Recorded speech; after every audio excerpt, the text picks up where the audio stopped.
नमस्कार दोस्तों, मैं सुखदेव भट्ट आपका मित्र अधिकार की आवाज़ में आपका स्वागत करता हूं। आज हम मार्बल नगरी में आए हुए हैं। हमारे साथ में एक समाज सेवक शिक्षिका बैठे हैं, तो उनसे हम जानना चाहेंगे। पहले तो आप अपना परिचय बताइए।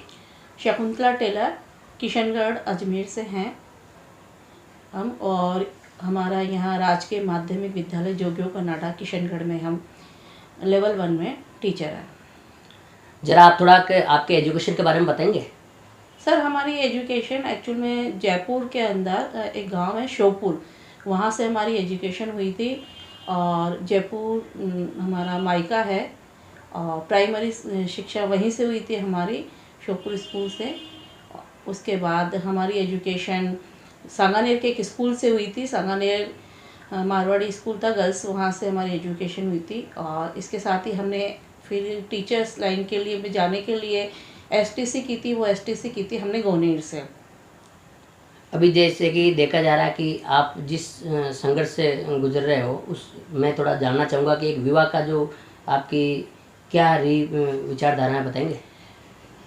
देखो, हर माँ बाप चाहते हैं कि उनकी बेटी सुखी रहे, अच्छे परिवार में जाए, तो इस तरह से कोई दिक्कत नहीं आई।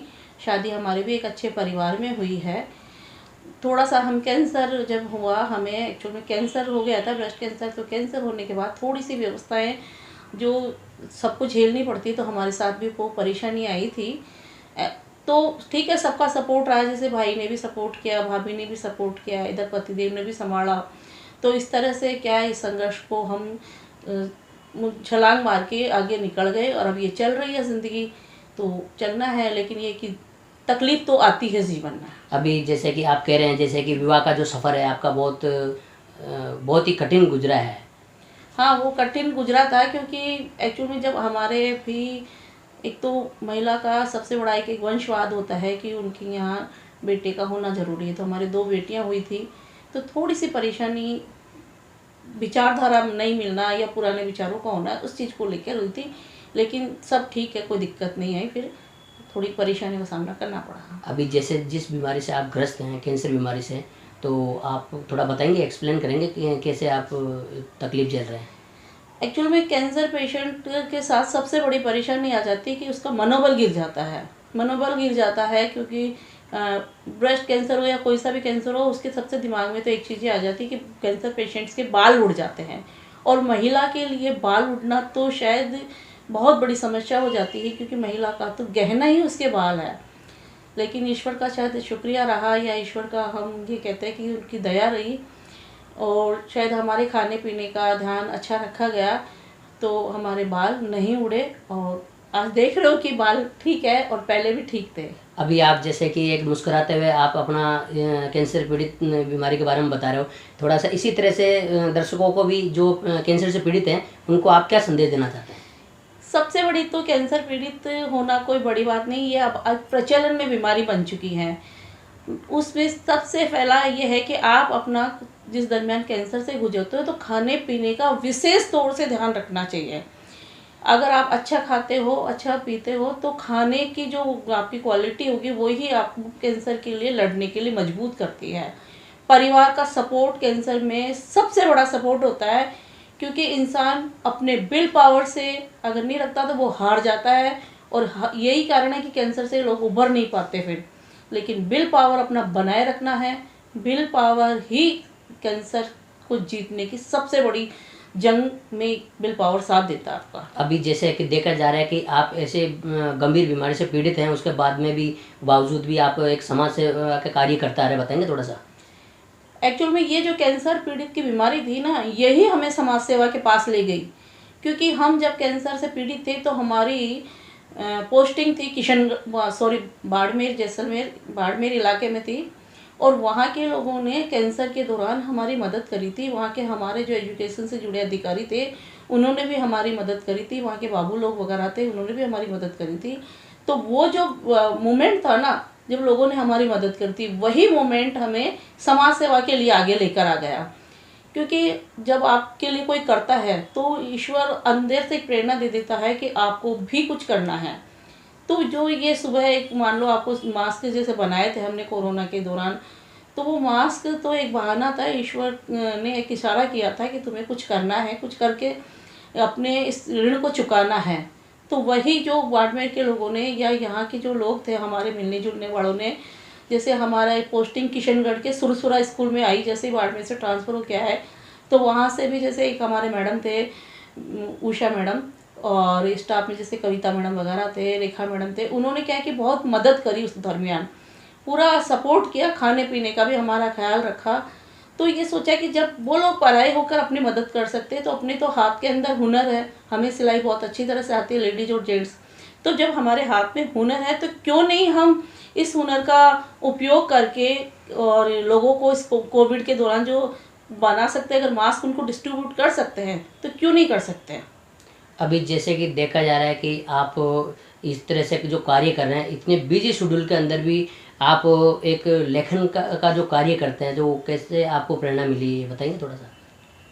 लेखन का कार्य तो एक्चुअल में ये हुई कि परिस्थितियों ने सिखा दिया, पर एक जो गुबार भरा हुआ था मन में हमारी परिस्थितियों से, एक तकलीफ़ों से हम गुजर के आए थे, बीमारी से गुजर रहे थे, घर का माहौल से गुजर रहे थे, तो वो जो परेशानियां थी ना, उन परेशानियों ने हमें लिखना सिखा दिया। फिर सबसे बड़ी बात रही मीडिया का सपोर्ट। मीडिया का सपोर्ट भी इस तरह से रहा कि जैसे हम लिखते थे तो वो लिखा हुआ हमारा मीडिया को बहुत पसंद आता था, और वो लिखा हुआ मीडिया को जब पसंद आया, जब प्रेस के अंदर वो चीज़ें छपती थी तो हमें भी एक अच्छा लगता था कि आज छपी कल हम और लिखेंगे।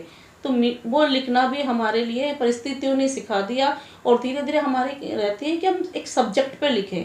महिलाओं का हुआ, हमने सब्जेक्ट उठाया, ये नहीं कि एक महिलाओं को हमने हाईलाइट किया, मतलब आप महिला के बिना पुरुष अधूरा है और पुरुष के बिना महिला अधूरी है। हमने कई आर्टिकल्स लिखे, जैसे एक दूजे बिन हम अधूरे हैं, वो अक्षत वो आंगन है तेरे जीवन का, वो अक्षत के कलश को ठोकर मार कर अपने सपनों को रोंद कर आगे जा रहे हैं। अभी जैसा कि आपको आर्टिकल से हमें याद आया कि आपका एक आर्टिकल देखा था हमने कि बेटियों की जो जो हत्या होती है वो ससुराल में क्यों होती है। हाँ, हमने एक आर्टिकल लिखा था, आखिर आत्महत्या ससुराल में ही क्यों। ये आर्टिकल एक तो मैगजीन्स में भी प्रकाशित हुआ था और एक तो पेपर्स में भी प्रकाशित हुआ था, सोशल मीडिया पर इसका बहुत अच्छा रिस्पॉन्स मिला था। इस आर्टिकल में आप देखिए, एक अपन एक बात बताते हैं, आज जितनी भी महिलाएं हैं, लड़कियां हैं, तो जब आप अगर आत्महत्या के केस देखते हैं तो लड़कियां, लड़ाई झगड़ा तो माँ और बेटी में भी होता है, पिता और बेटी में भी होता है, लेकिन वो कभी भी लड़की पीयर के अंदर आत्महत्या नहीं करती है। मतलब आप परसेंटेज देखो, बहुत कम परसेंटेज मिलेगी एक लड़की आत्महत्या करती है तो, लेकिन जब ससुराल में जाती है तो पंखा पीयर में भी होता है, केरोसिन पीयर में भी होता है, जहर पीयर में भी होता है। फिर क्या कारण है कि लड़की ससुराल में जाके आत्महत्या करती है, क्यों करती है? तो कहीं न कहीं तो वो परिस्थितियों से इतनी परेशान हो जाती है, या उसका एक माहौल ऐसा बन जाता है कि वो, क्योंकि लड़की का कहीं घर ही नहीं होता, पीयर में उसको पराई कहा जाता है, ससुराल में पराई घर से ही कहा जाता है, जाएगी कहाँ? और देखो, जब जिस माहौल में एक लड़की, आज की लड़की जैसे 24 साल में, 25 साल में तो उसकी शादी होती है, अब 24-25 साल के अंदर जब लड़की एक घर में रह के आती है और फिर आते ही उस लड़की से उम्मीद की जाती है कि अब तुम नए घर के अंदर उसके अकॉर्डिंग रह जाओ। अरे जब एक पौधा भी अपनी पनपने के लिए उसको भी 1.5 साल का टाइम लगता है, तो वो जो लड़की अगर 24 साल तक किसी माहौल में 25 साल तक रह के आती है, वो आते ही नए घर में एडजस्ट होने में उसको थोड़ा टाइम लगेगा, उनके रीति रिवाजों में थोड़ा ढलने में टाइम लगेगा। अभी जैसे कि आज अंतर्राष्ट्रीय महिला दिवस है, तो आज महिलाओं के लिए आप क्या संदेश देना चाहते हैं? हम महिलाओं को सिर्फ इतना सा कहना चाहते हैं कि कभी खुद को कमज़ोर मत मानो, खुद को कमज़ोर मत मानो। जैसे कि एक कहते हैं कि कोमल है कमज़ोर नहीं, शक्ति का नाम नारी है, ये एक फिल्म का शायद शब्द वर्डिंग है। तो लड़कियां मानते हैं कि वो कोमल है, उनकी शारीरिक बनावट ऐसी हो सकती है कि वो कोमलता है उनके अंदर, लेकिन वो अंदर से इतनी स्ट्रॉन्ग होती है कि जब एक पुरुष को वो जन्म दे सकती है तो दुनिया से क्यों नहीं लड़ सकती है। वो एक पुरुष जब काम पे जाता है, दूसरे दिन वो काम पे जाएगा या वो काम करेगा, उसको मजबूत बनाने के लिए महिलाएं तो काम करती है। आप उसको अगर 4 दिन महिला अगर ढंग से उसको खाना बना के नहीं देगी, उसका ध्यान नहीं रखेगी, तो क्या पुरुष उस ऊर्जा के साथ वो काम कर सकता है? आप जैसे कि बहुत अच्छी चर्चा करी आपके साथ में, थोड़ा सा ये बताएंगे कि जैसे कि महिलाओं को आत्मनिर्भर बनने के लिए कैसे अपना जो माहौल बनाना चाहिए? महिलाओं को देखो, आज की सबसे बड़ी ज़रूरत बन गई, अगर महिला अपने आप को सुरक्षित महसूस करना चाहती है तो उसे आत्मनिर्भर बनना ही पड़ेगा। अब ये नहीं कि अपन शिक्षा नीति के पीछे भगते रहें। शिक्षा है, लो, आपकी शिक्षा भी ज़रूरी है, लेकिन कई बार क्या होता है, आप शिक्षा तो लेके, किताबी ज्ञान तो आपने ले लिया, डिग्री तो आपने हाथ में ले ली, अब ज़रूरी थोड़ी आपकी डिग्री के अकॉर्डिंग आपको नौकरी ही मिले। तो आप अपना एक हुनर भी तो बनाओ। बहुत सारे ऐसे प्रैक्टिकल काम है जिनको करना सीखो। पार्लर का कोर्स है, सिलाई का कोर्स है, बहुत सारे ऐसे कोर्स है, इलेक्ट्रॉनिक कोर्स है। कई लड़कियां दिमाग में एक चीज़ लेके रखती है कि इलेक्ट्रिक का काम तो लड़का ही करता है। क्यों? जब लड़कियां फ्लाइट चला सकती है तो लड़की इलेक्ट्रॉनिक काम क्यों नहीं कर सकती? बिल्कुल बिल्कुल। तो लड़कियों को सबसे पहले आत्मनिर्भर बनना सबसे ज़्यादा ज़रूरी है, और उसके लिए उसे कोई हाथ का हुनर आना चाहिए। हमने ये आर्टिकल भी लिखा था, आखिर एक हुनर तो होना ही चाहिए हाथ में। अभी जैसे कि हर एक परिवार में, हर एक समाज में कहा जाता है कि बेटियां बेटे से कम नहीं, तो थोड़ा एक्सप्लेन करेंगे? नहीं, बेटियां किसी भी क्षेत्र में कम नहीं हैं, क्योंकि बेटियां ज़मीन से जुड़ी हुई होती हैं। वो हर घर के हर माहौल से परिचित रहती है। बेटा अगर घर के अंदर 10 घंटे गुजारता है या 20 घंटे गुजारता है, तो बेटी उसके मुकाबले ज़्यादा टाइम घर के अंदर गुजारती है, तो घर के माहौल से उससे जुड़ी हुई रहती हैं। बेटियां किसी भी क्षेत्र में कम नहीं। आज एजुकेशन का आप आंकड़े उठा के देखिए, सबसे अच्छी परसेंटेज लड़कियों की आती है, लड़कों की कम आती है। आप कोई सा भी रिजल्ट उठा के देखिए, उसमें सबसे ज़्यादा लड़कियों की परसेंटेज है। आज किसी नौकरी में देखते हो तो लड़कियों का ज़्यादा मार्किंग आता है। अभी जैसे कि इतनी चर्चा आपके साथ में की हमने, कुछ एक हम और भी आपकी बातें ऐसी हैं जो हम शेयर करना चाहेंगे चैनल के माध्यम से, कि आप, हमने सुना है कि आप बहुत सी जगह ऐसे सम्मानित हुए हैं, तो एक दो जगह बताएंगे आप किन किन लोगों ने आपको सम्मानित किया है? देखो, ऐसा है कि ये सम्मानित तो हमने, ईश्वर की दया रही कि आज जैसे किशनगढ़ से हमें सांसद साहब ने, श्री भागीरथ जी चौधरी ने भी हमें सम्मानित किया, प्रशस्ति पत्र दिया है। किशनगढ़ के एमएलए सुरेश जी टाकने ने हमें प्रशस्ति पत्र दिया है। यहाँ के एसडीएम साहब थे देवेंद्र जी कुमार, जो अब चले गए सुमेरपुर, तो उन्होंने भी और प्रशस्ति पत्र दिया है। इसके अलावा आयुक्त विकास जी कुमावत और एयरपोर्ट अथॉरिटी से हमें 2 प्रशस्ति पत्र मिले थे, एक भामाशाह प्रेरक के रूप में और दूसरा हमें निःशुल्क मास्क के लिए। इसके अलावा एक जयपुर की संस्था है, जयपुर समाज समर्पण गौरव, वहाँ से हमें मदर टेरेसा पुरस्कार मिला था, और एक श्री नारायण सेवा समिति से भी हमें पुरस्कार मिला है। इसके अलावा एक अभी जयपुर के अंदर ये चल रहा है सामर्थ्य, वहाँ से है। दिल्ली से अभी हमारा है महाराणा प्रताप। इसके अलावा नारी शक्ति पुरस्कार के लिए भी हमारा नॉमिनेशन आया था, लेकिन हम जा नहीं पाए वहाँ पे एलिमेंट्री से, तो शाम को उनको पेमेंट करना तो पड़ता था, और सुबह से 6 बजे से लेकर रात को हम 11 बजे तक सिलाई करते थे। फिर बाद में हमने 5 जेंट्स और 5 लेडीज और 4-5 जेंट्स को सिलने के लिए दिया, क्योंकि मास्क की डिमांड बढ़ने लग गई थी। अभी जैसे कि जो आपने आज तक जो कार्य किया है, तो ये श्रेय किनको जाता है, बताएंगे थोड़ा सा? ये श्रेय जाता है कि अपने संस्कारों पे, अपन ने क्या कि लोग सोचते हैं कि हम सिर्फ अपने लिए कमाएं। मान लो डिग्रियां आपके पास बहुत सारी होती हैं, कई लोग कहते हैं हमारे पास ये डिग्री होती है, हमारे पास ये डिग्री है, हमने वहाँ से किया। अरे आपके पास बहुत सारी डिग्री है, लेकिन आपने समाज को क्या दिया? आपने अपनी उस डिग्री से या उस चीज़ से समाज को क्या दिया? तो ये बहुत बड़ी चीज़ होती है। और यही कई, अब जैसे कई पढ़ाई में हमें दिक्कत आई, तो कई बार हमारी पढ़ाई में दिक्कत आई तो हमारी किसी ने मदद करी। तो ऐसे ही हमारा स्कूल के अंदर भी जैसे माहौल रहता है कि कई होता है, तो हम स्कूल में भी कोशिश करते हैं कि हमारे स्कूल का बहुत अच्छा रिस्पॉन्स रहे, वहाँ पे भौतिक सुविधाएं बने, तो हम लोगों से चाहते हैं कि मदद करें।